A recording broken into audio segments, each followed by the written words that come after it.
मचिया पैसल आहाँ बाबा हेमंतरिखी सुनो राजा बचन हमारय।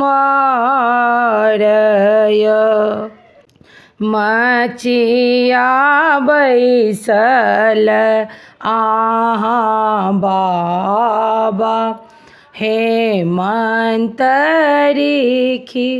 सुनो बाबा बचन हमारय।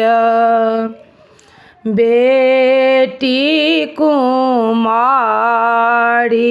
कतेक दिन रहती ई नहीं उचित विचारय। बेटी कुमारी कतेक दिन रहती ई नहीं उचित विचारय। एतबा बचन जब सुनल नी बाबा पंडित आनलनि बजाइय।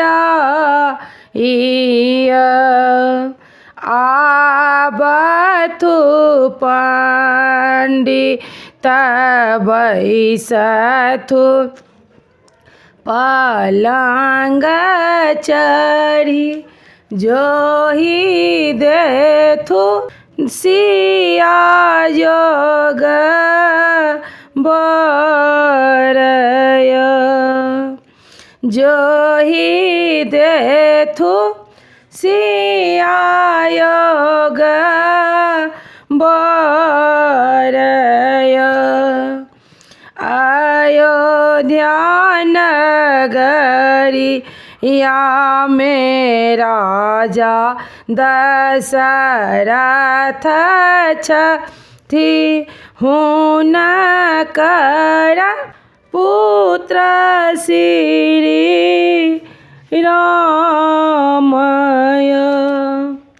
श्यामल बरन नयन अति सुंदर सिया लायक छथि श्री रामय।